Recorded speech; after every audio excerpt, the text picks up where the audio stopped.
बिस्मिल्लाहिर्रहमानिर्रहीम, अस्सलाम वालेकुम। लाइव में डॉक्टर शाहिद मसूद के साथ मैं हूं सुमेरा सलीम।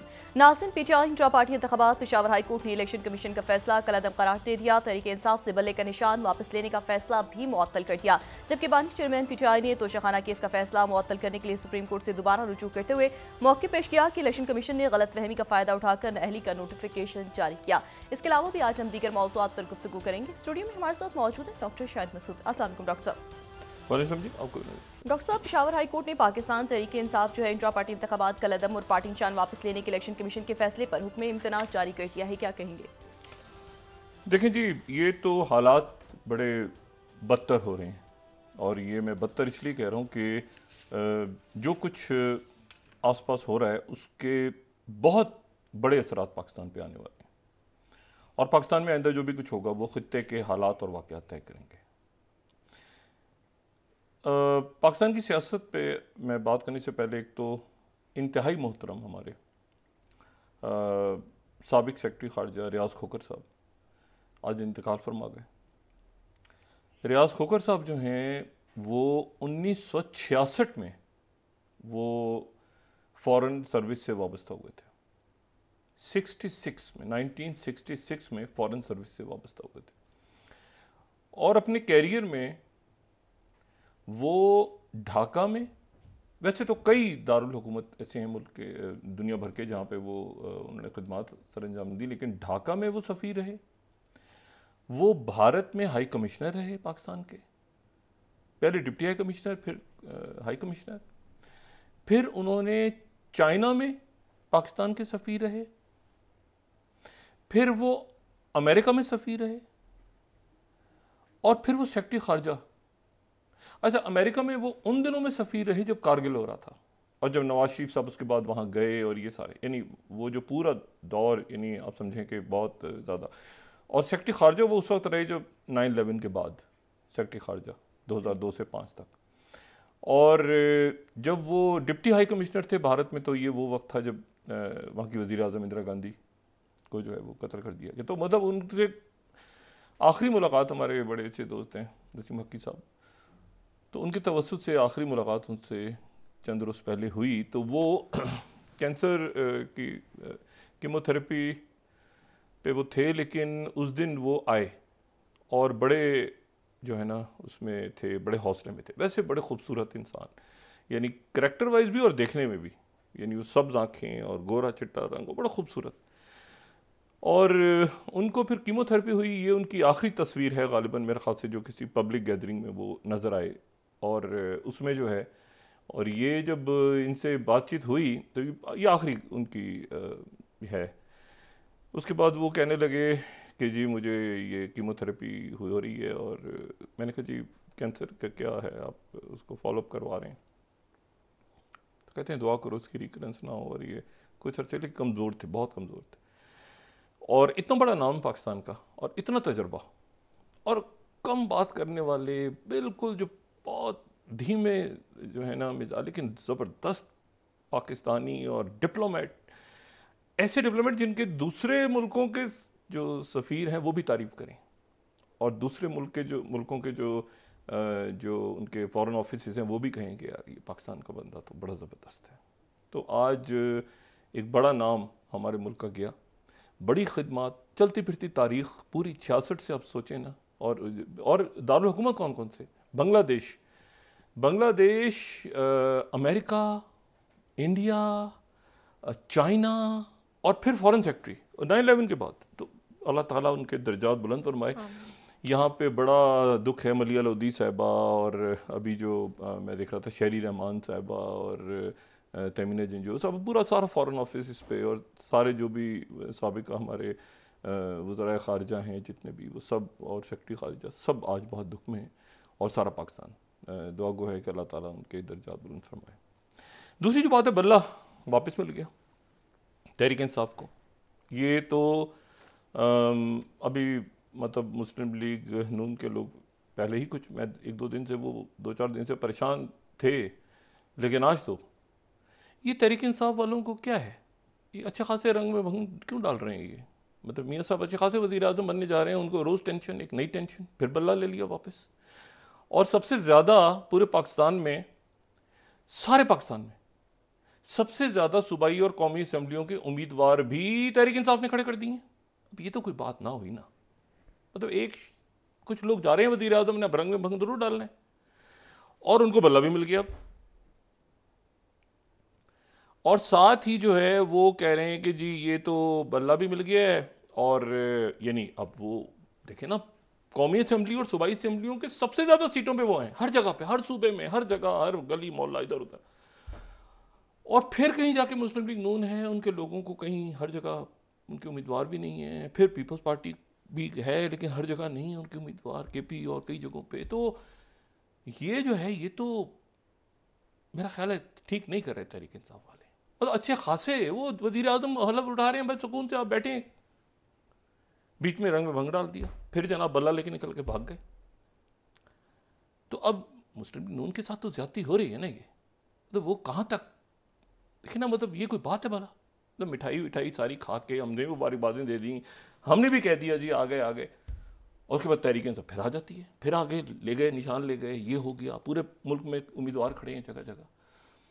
तो ये जो है ये काफ़ी ज़्यादा मेरा ख्याल है कि तहरीक इंसाफ वाले जो है ना इस वक्त फाल हो गए, फाल हैं और उनका कोई मुझे हौसला टूटता नज़र नहीं आ रहा। हालांकि उनकी मतलब ठीक ठाक उनके साथ जो हुआ है सो हुआ है, लेकिन लगता है अभी भी वो बड़े पुरजोश हैं और वो लगता है कि मतलब वही जो पहले था ना, बल्ले से शेर की फेंटी मारने के चक्कर में है। और पीपल्स पार्टी भी उनके साथ है खामोशी से। जहां मैंने आपसे कल भी कहा था कि जहां जहां वो पीपल्स पार्टी नून को ज़रूर रोकेगी पंजाब में, ठीक है, और इसी तरह से वो अब, लेकिन अब बल्ला मिल गया तो एक सन्नाटा है, किसी के कोई समझ नहीं आ रहा कि व्हाट नेक्स्ट। तो मियाँ साहब से गुजारिश है, मियाँ साहब आप निकलें बाहर, मुस्लिम लीग नून की क़यादत बाहर निकले। वो वजारत उज़्मा है, ये मुस्लिम लीग नून है, दरमियान में ये बल्ला आ गया है कि क्या है, तो उसको ये इसको ज़रा देखें, ठीक है ना। तो परेशान उनके लोग हैं मुस्लिम लीग नून के। तो मैंने कहा मैं उनकी परेशानी यहाँ पे बयान कर दूँ कि ये बल्ला जो है ये फिर शेर की फेंटी लगाने के चक्कर में निकला है। तो मियाँ साहब को चाहिए कि शेर दौड़ा दें अपने सारे, मगर शेर मसला ये शेर लकड़ी का बल्ला तो नहीं खाता ना, ये भी तो बड़ा रौला है ना। निशान कोई दूसरा होता तो चलें जो भी है, लेकिन निकलें। लेकिन ना सिंध में मुस्लिम लीग नून है ही नहीं अभी। मैंने कल भी बात की थी ना, मुस्लिम लीग नून सिंध में तो जाए ना, एक कैसे वो सादा अक्सरियत, और ये कैसे सिंध में जाएंगे तो होगा ना, इसी तरह केपी में जाएंगे तो होगा, और पंजाब मतलब वो अब 1 महीना है तो 1 महीना या और चंद रोज़, तो उसमें जो पूरे मुल्क की जो फ़ज़ा है वो तो किसी और रुख पे जा रही है। उसको धक्के मार मार के चलाने की कोशिश हो रही है कि उधर जाए। अच्छा वो चल भी जाती है, वो फिर ऊपर से आ जाती है, नीचे से आ जाती है, ये क्या है? तो ये तो कोई तरीका नहीं है ना तहरीक इंसाफ वालों का, टेंशन दे के रखी हुई है। तो इसको ज़रा मियाँ साहब देखें कि क्या मामला हैं, और मतलब ये कि उनकी हुकूमत के रास्ते में ये क्या है, इसको ज़रा संजीदा लें मामला को। मामला उनके हाथ से कुछ निकलते नज़र आ रहे हैं, ठीक है। एक बात तो ये होगी। दूसरी जो बात है खित्ते के हालात, खित्ते के जो हालात हैं वो बिगड़ रहे हैं, बहुत बिगड़ गए हैं। मतलब मैं बहुत कह रहा हूँ तो इसको मैं मतलब बिगाड़ की तरफ जा रहे हैं। हुआ ये है कि पहले तो जो काहिरा में मुज़ाकरात हो रहे थे हमास के, और जो आखिरी हमने नशिस्त की थी डॉक्टर आदिल नजम साहब से पहले, उनकी नशिस्त से पहले, तो उसमें ये था कि हमास और इस्लामी जिहाद दोनों के नुमाइंदे पहुंच गए हैं, रहनुमा पहुंच गए हैं काहिरा, और वहाँ पे अमन मुज़ाकरात हो रहे हैं। वो अमन मुज़ाकरात नाकाम हो गए, और वो नाकाम इस तरह से हुए कि एक मिस्र की तरफ से एक प्रपोज़ल गया गालिबन, और उसमें यह था कि यरगमाली इसराइल के छोड़ दिए जाएँ, जंगबंदी हो जाए, और उसके बाद हमास और इस्लामी जिहाद वहाँ से जो है वो अपना मतलब है कि जो भी मतलब तसल्लुत वगैरह ख़त्म करके इलेक्शंस की तरफ चला जाए। मतलब इलेक्शंस हो जाए नए, और उन इलेक्शंस के नतीजे में जो भी मामला, जो भी क़यादत आती है फ़लस्तीनियों की नुमाइंदा क़यादत, वो फिर आ गया है। हमास के लोगों को जो है उसमें सेफ पैसेज भी मिल जाएगा, ठीक है। अच्छा अब ये जो है ये तो ये इससे इनकार कर दिया, हमास ने भी इनकार कर दिया और इससे इनकार कर दिया इस्लामी जिहाद ने भी। और साथ ही जो है वो याहिया सिनवर का 80 दिन के बाद, 80 दिन की जंग के बाद पहली मरतबा उनका बयान सामने आया, उनका वीडियो मैसेज रिकॉर्डेड सामने आ गया। और उस पैगाम में उन्होंने कहा कि मैं जो हूँ यहाँ पर हम किसी सूरत हथियारें डालेंगे और यहाँ पे हम इसराइल को शिकस्त देंगे।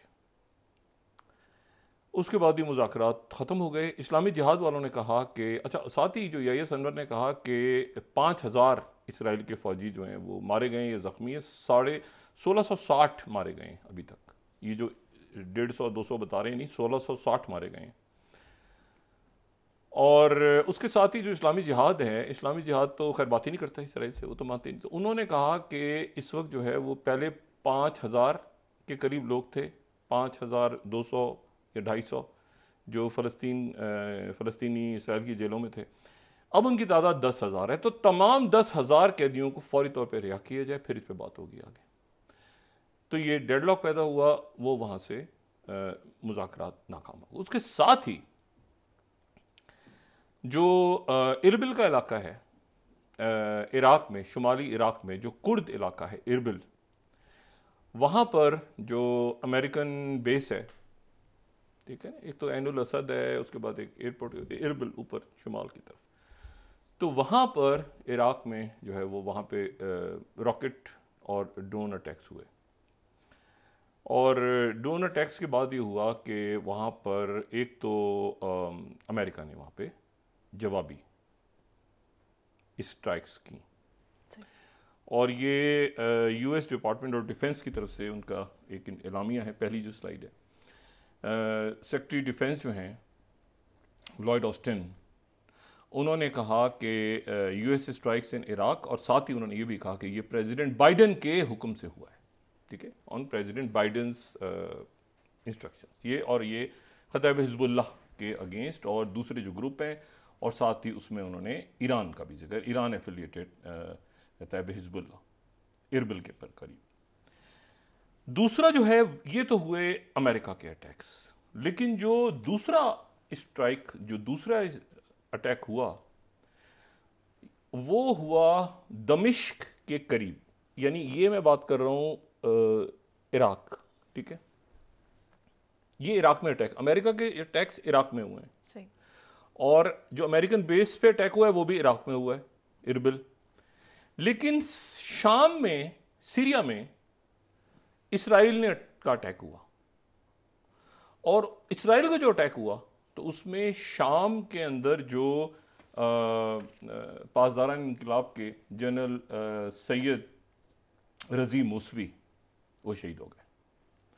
अच्छा, ये जो है ये कोई 30-35 सालों से या उससे कहीं आगे पीछे, मैं अगर सालों की तादाद ऊपर नीचे करूं तो उसके लिए माजरत, तो ये तवील अरसे से ये दमिश्क के पास ही रहते थे, इनका क़याम वहीं था। और ये जो है ये कोऑर्डिनेशन इनकी थी ईरान के साथ भी, कई दफ़ा ये बैरूत में भी नज़र आते थे, और ये जो हैं ये जनरल कासिम सुलेमानी के बहुत करीब थे। यानी उनके एक तरह से आप समझ लें कि नायब भी थे, दोस्त भी थे, और उनके बहुत करीब थे।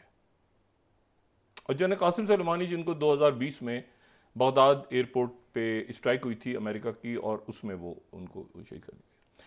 तो ये जो है ये एक दूसरा बड़ा वाक़या हुआ कि ईरान के जो आप समझ लें कि शाम के अंदर जो उनके कमांडर, और ये ब्रिगेडियर जनरल का होता था इनका सीनियर ऑफिसर, उसके बाद जो है वो ईरान की वजारत दिफा की तरफ से पहले तो सदर इब्राहिम रईसी, फिर आयतुल्लाह खामेनी, उनकी तरफ से शदीद मजम्मत, और ये कि इसका बदला लिया जाएगा।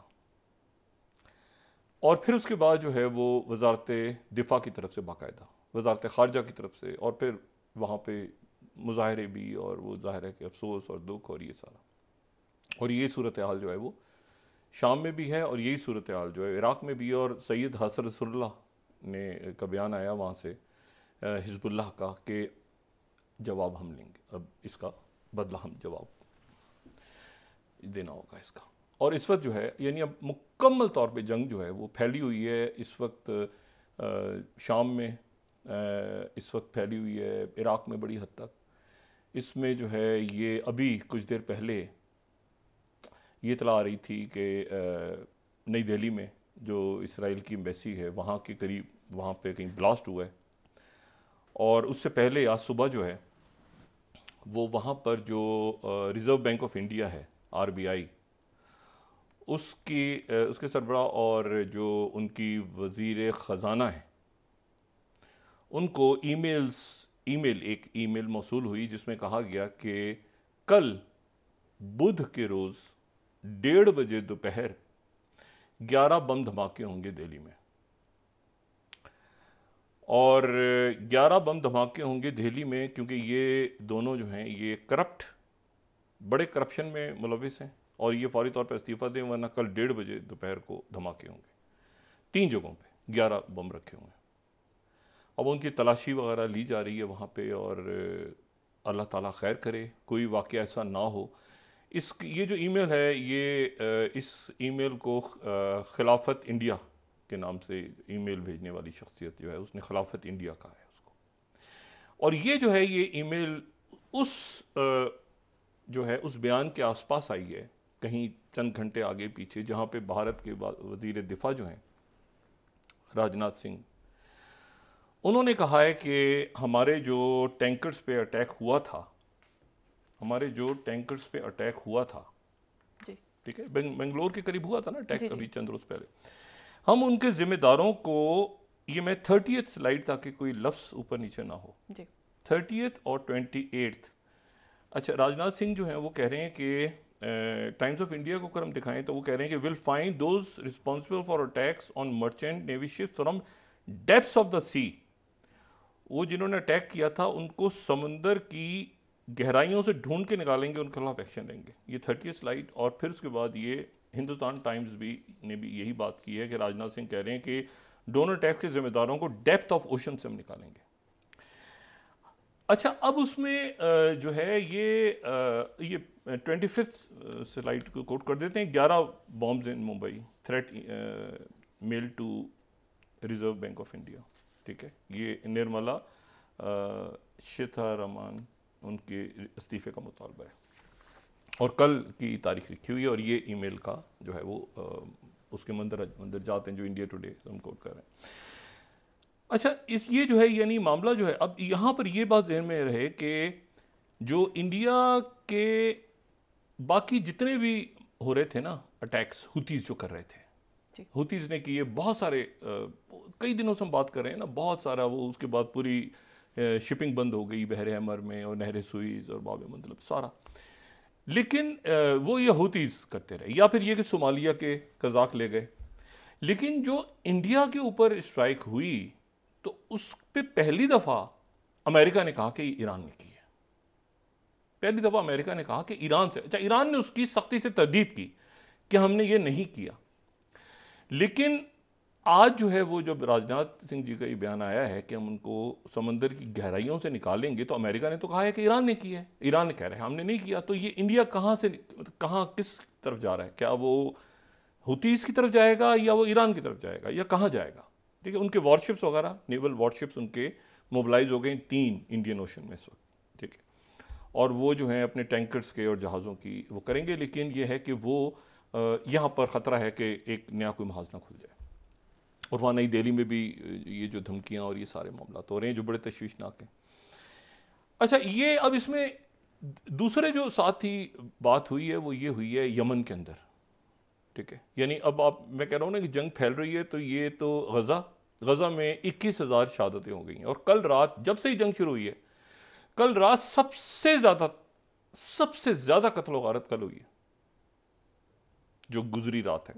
और अभी भी इस वक्त शदीद जो है वो, और इस वक्त हिजबुल्लाह ने भी अपने जो है वो तोपों के दाने हिजबुल्लाह भी खोलने जा रही है पूरा, क्योंकि इनकी तरफ से बयान ये आया कि हम लेबनान को भी गज़ा बनाएंगे, और शाम और इराक़ और ये सारे मुल्क तो, और यमन जो है, यमन में इस मरहले पे जो है वो जंगबंदी हो गई है। अच्छा, जंगबंदी हो गई है 2 ग्रुप्स के दरमियान।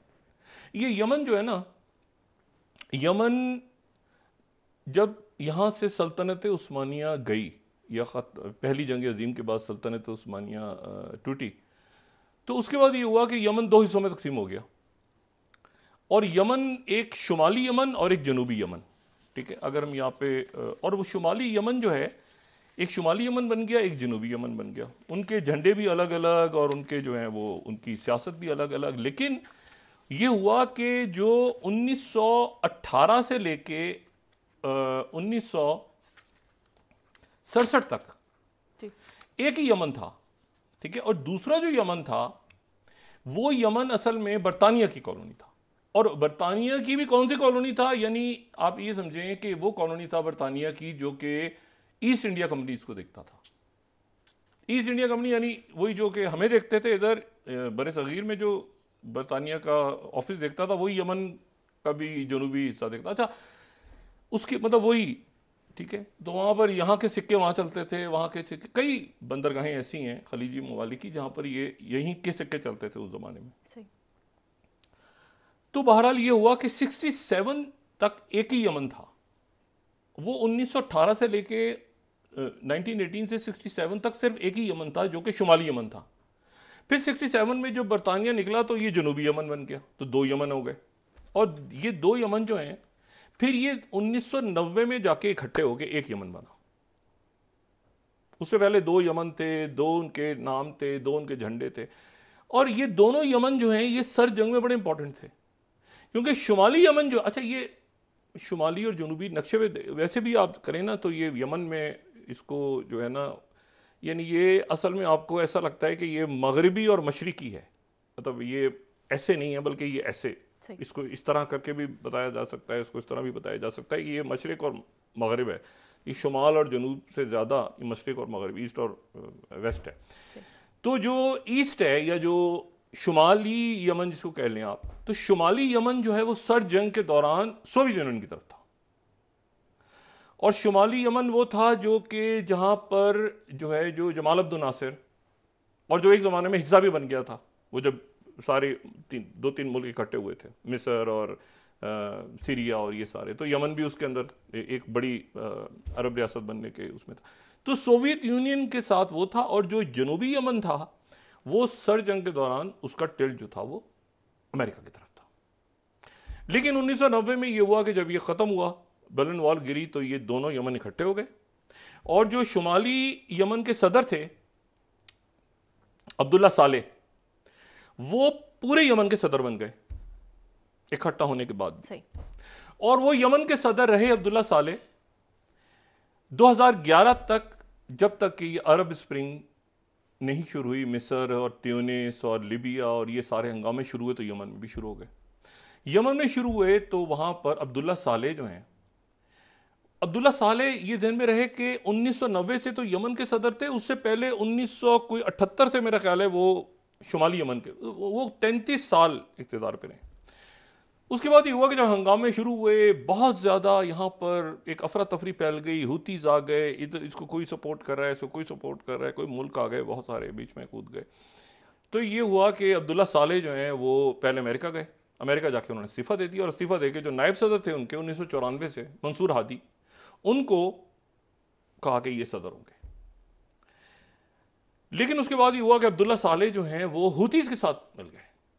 अब्दुल्ला साले हुतीज़ के साथ मिल गए, हालांकि हुतीज़ के दबाव में ही उन्होंने इस्तीफ़ा भी दिया था, लेकिन हुतीज़ के साथ मिल के वापस आ गए। और वापस आ गए, हुतीज़ के साथ मिल गए, और हुतीज़ ने फिर सना पे कब्जा कर लिया। तो बड़ी एक आप समझें कि एक खौफनाक उनकी ये तारीख है गुज़रे इन सालों की। 2014 में सना का जो दारुल हुकूमत सना है उसके ऊपर कब्जा कर लिया। और फिर ये हुआ कि उसके बाद अदन में लड़ाई हुई, फिर उसके बाद बहुत कुछ हुआ यहाँ पे। लेकिन ये हुआ कि इसमें जो अब्दुल्ला साले हैं हुतीज़ के साथ थे। 2017 में ये हुआ कि हुतीज़ ने दिसंबर, मेरा ख्याल है 4 दिसंबर या 5 दिसंबर 2017 में, अच्छा सऊदी अरेबिया भी दरमियान में आया, वो जो इत्तेहाद बना था पूरा, यूएई भी आ गया, आसपास के सारे मुल्क आ गए, सवा एक मुल्क है ओमान जो है वो चूँकि वो बिल्कुल मशरिक की तरफ है, यानी वो हिदरुल मौत, यानी वो मेन जो यमन है उसकी पॉपुलेशन से, शहरी इलाकों से दूर, तो ओमान ने बड़ा मुज़ाकरात में अहम किरदार अदा किया, अक़वाम मुत्तहिदा ने भी, ओमान ने भी। लेकिन ये हुआ अब्दुल्ला साले जो कि हुतीज़ के साथ थे, हुतीज़ का कहना ये है कि हुतीज़ ये कहते हैं कि हमें कोई अगस्त में ये इतला मिली कि ये तो सऊदी अरेबिया यूएई के साथ राब्ते में।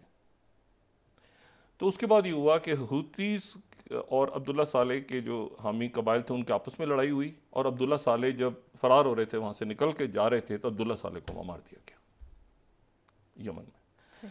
अच्छा, यमन जो है ना, यमन के अंदर जिन लोगों ने भी यमन देखा है इस दौरान, या यमन का थोड़ा सा जो आइडिया है, इससे पहले भी यमन में सबसे पहले यहाँ पर अलकायदा जो कि यमन की, जिसने यूएसएस कोल पे अटैक किया था, ये 9/11 से पहले यमन जो है वो एक ऐसी जगह थी जहाँ पे आप समझें कि कहीं अगर अलकायदा आपको मिलती थी पूरी दुनिया में, सूडान तो आप कहते थे सूडान में है जी, आप कहते थे ये जो है अफगानिस्तान में अलकायदा है, तो यमन सबसे ज़्यादा उसमें एक्टिव नज़र आता था।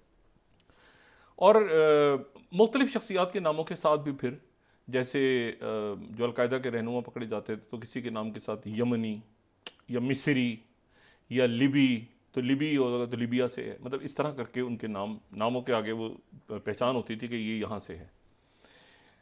बहरहाल ये हुआ कि ये जो है यमन जो है वो उसके बाद खाना जंगी होती गई ये जनाब होते फिर अमन मुज़ाकरात शुरू हुए। यूएई ने स्टार्ट किया, सऊदी अरेबिया ने शुरू किया, ईरान आगे बढ़ा, हुतीज़ आगे बढ़े, ये सब इकट्ठे होने लगे। तुर्की सऊदी अरेबिया के इश्यूज ख़त्म हुए, ईरान सऊदी अरेबिया, चाइना दरमियान में आ गया, ठीक है ना, दरमियान में चाइना आ गया, और बशारुल असद की वापसी हुई अरब लीग के अंदर, ये सारा तो ये जो है इलामिया आ गया कि जी यमन के अंदर जो है वो अमन मुज़ाकरात हो गए हैं। लेकिन यमन के अंदर भी अभी चूंकि एक अबूरी कौंसलसी है, इलेक्शंस होने आगे जाके, तो अभी फैसला जो है वो जाहिर है कि वो हुतीज़ कर रहे हैं, मतलब वहाँ हुतीज़ के अगेंस्ट कोई फैसला नहीं कर सकता है, हुतीज़ ही होल्ड कर उन्होंने, यानी फैसला हुतीज़ कर रहे हैं। अब मसला ये है कि यमन के अंदर अगर किसी से बात कर रही हो तो किससे बात की जाए, ठीक है, एक अबूरी कौंसल है, कोई मुंतखब गवर्नमेंट नहीं है वहाँ, कोई ना कोई मुंतखब सदर है ना कोई, और जो वहाँ मंसूर हादी थे वो भी इस्तीफ़ा दे गए थे।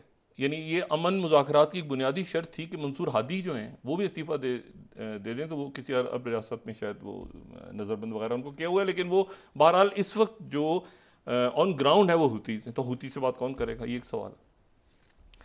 तो ये ईरान के कमांडर पे अटैक। अच्छा, फिर उसके बाद जो है ये मुज़ाकरात का ख़त्म होना, और साथ ही जो सीरिया में अटैक, और साथ ही इंडिया के वज़ीर दिफा का कहना कि हम इनको समंदरों की गहराइयों से ढूंढ के लाएंगे जिन्होंने अटैक किया है, और साथ ही वो जंगी उनके जहाज़ 3 ये बहरा अरब की तरफ आ रहे हैं यहाँ पे।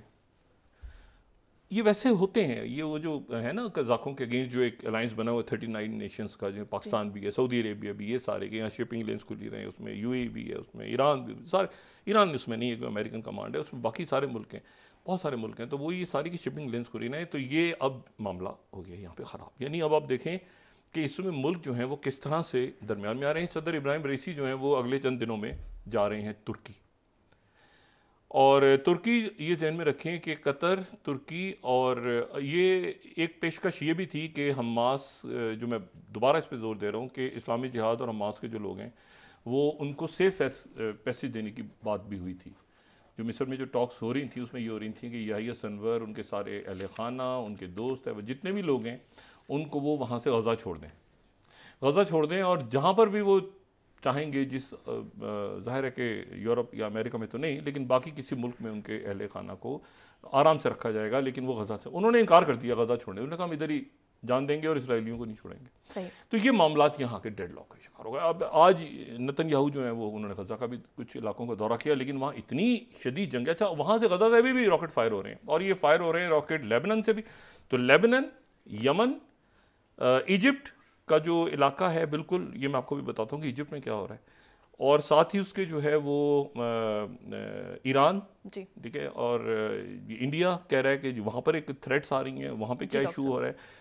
तो ये जो जंग है इसको रोकना चाहिए। ये मैं बताऊँ, ये मशरिक़ वस्ता के अंदर ये जो, या जो वेस्ट एशिया है यहाँ की, और ये जो है ना जिसमें 21,000 से ज़्यादा जाने चली गई, ये अगर यहाँ पे नहीं रुका मामला तो ये बहुत बिगड़ जाएगा, बहुत बिगड़ जाएगा। ख़ास तौर पे जब क्रीमिया में आज एक रशियन वॉरशिप को यूक्रेन कह रहा है बड़े अरसे के बाद कि हमने उसको डुबो दिया अटैक करके, तो वहाँ पर भी ब्रेक के बाद डिस्कस करते हैं। नाज़रीन वापस आते हैं छोटे से ब्रेक के बाद।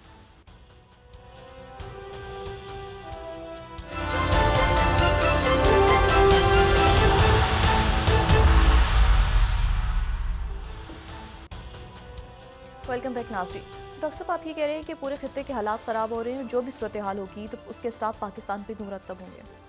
देखें जी, एक तरफ आपके सरहदें के हैं अफ़गानिस्तान, ईरान, भारत। एक तरफ भारत, ईरान और अफ़गानिस्तान। और मतलब ये तीन तो आपके हो गए ना, कि जो जिनके साथ सरहदी आपकी लगती हैं। और तीनों के हालात सामने हैं कि वहाँ पे क्या सिचुएशन बॉयल अप हो रही है। और चौथा बहर अहमर, अरेबियन सी, बहर अहमर के साथ फिर जो है वो इंडियन ओशन, तो समुद्री जंग। तो चारों तरफ से पाकिस्तान में सुकून है, लेकिन चारों तरफ इस वक्त एक हालात जो हैं वो बिगाड़ की तरफ जा रहे हैं। ये और फिर उसके बाद बांग्लादेश के इलेक्शंस, ये जहन में रखें कि बांग्लादेश का जो इंतखाब है वो बहुत ख़राब होने जा रहा है। मतलब ख़राब इसलिए कि वहाँ की जो खबरें आ रही हैं, नारे, और 7 जनवरी को है, सड़कों पे लोग और जमात इस्लामी के मुजाहरे हो रहे हैं, वहाँ पे लोग सड़कों पे हैं, और साथ म्यांमार की सिचुएशन जो है वो स्टेबल नहीं है। तो ये ज़ाहिर है कि पाकिस्तान अब देखें कि किस तरह सिक्योरिटी, स्टेबिलिटी और ये सिक्योरिटी सबसे ऊपर चली गई है। मईशत, क्योंकि मईशत लॉन्ग टर्म है, लेकिन अभी फ़िलहाल सिक्योरिटी और मईशत और स्टेबिलिटी आपस में इंटरकनेक्टेड है। इस वक्त सबसे ऊपर सिक्योरिटी है खित्ते के हवाले से। और उसके साथ ही कल जो है मतलब आज की रात को इस तरह से लें कि एक शख्सियत की आज आखिरी रात, आज से 16 साल पहले दुनिया की किसी भी मुल्क, जमहूरी मुल्क की पहली खातून वज़ीर आज़म बेनज़ीर भुट्टो साहबा, और उनकी कल बरसी, उनकी 27 दिसंबर 2007 को उनको शहीद कर दिया गया था। और एक अलमनाक सानिया, एक ऐसा सानिया जिससे पाकिस्तान नहीं निकल सका, और बड़ी कायद, बड़ी लीडर, और एक जो लोग उनसे मिले हैं कभी या जिनको ये उनके साथ बैठे हैं, इंतहाई सुलझी हुई और इंतहाई आला तालीम याफ्ता अपनी यानी पर्सनैलिटी वाइज भी। तो पाकिस्तान उनसे महरूम हो गया था, अल्लाह ताला उनके दर्जात बुलंद फरमाए। तो उनकी बरसी है कल। अब ये यहाँ पे सवाल ये है कि इस पूरी सूरत हाल में ये जो हालात बिगाड़ की तरफ जा रहे हैं, अच्छा ये खुद जा रहे हैं, ये खुद ब खुद जो हालात, सिचुएशन ऐसी इतनी कशीदा है।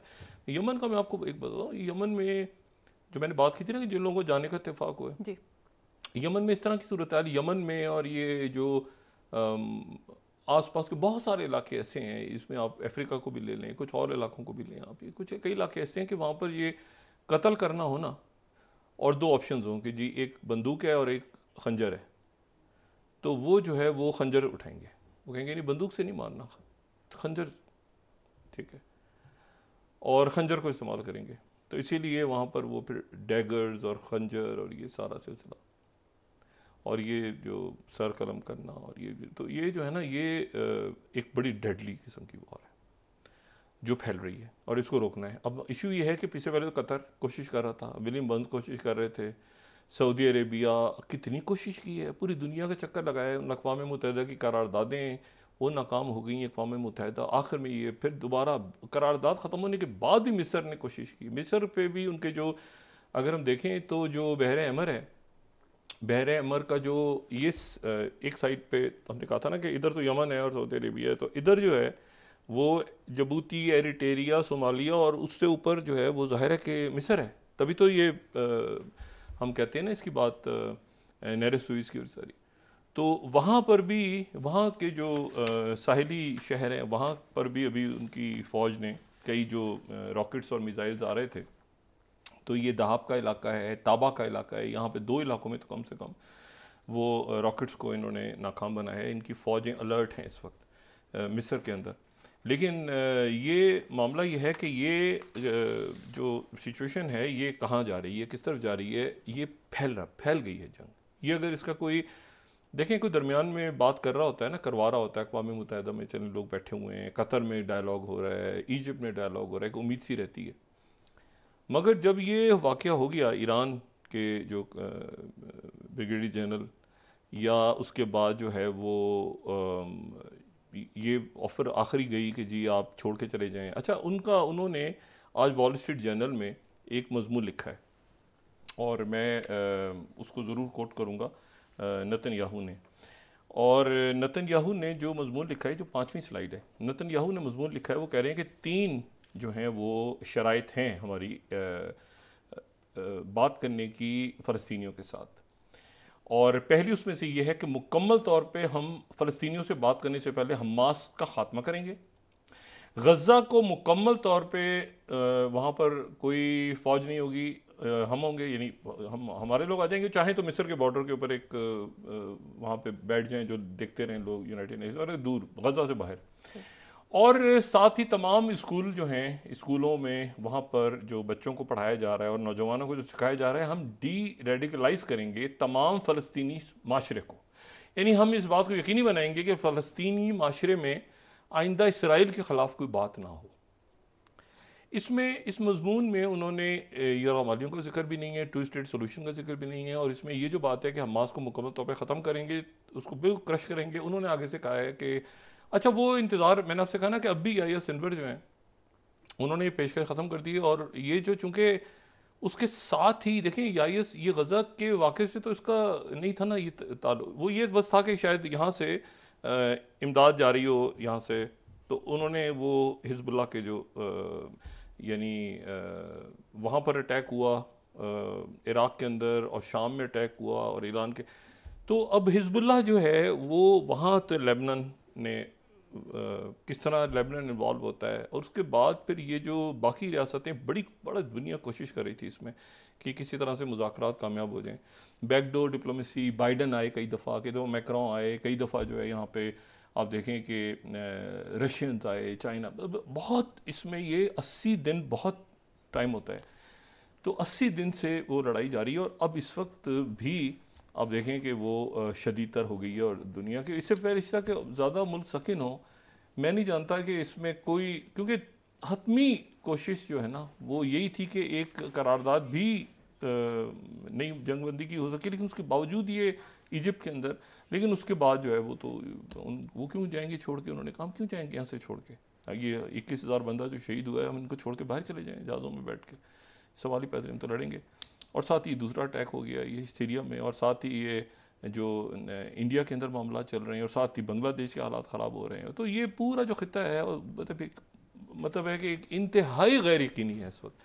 और हम तो दुआ कर सकते हैं कि ये अमन के साथ हम बढ़ें अगले साल की तरफ, लेकिन ये 24 घंटों में पिछले जो है वो हालात तेज़ी के साथ बिगाड़ की तरफ गए।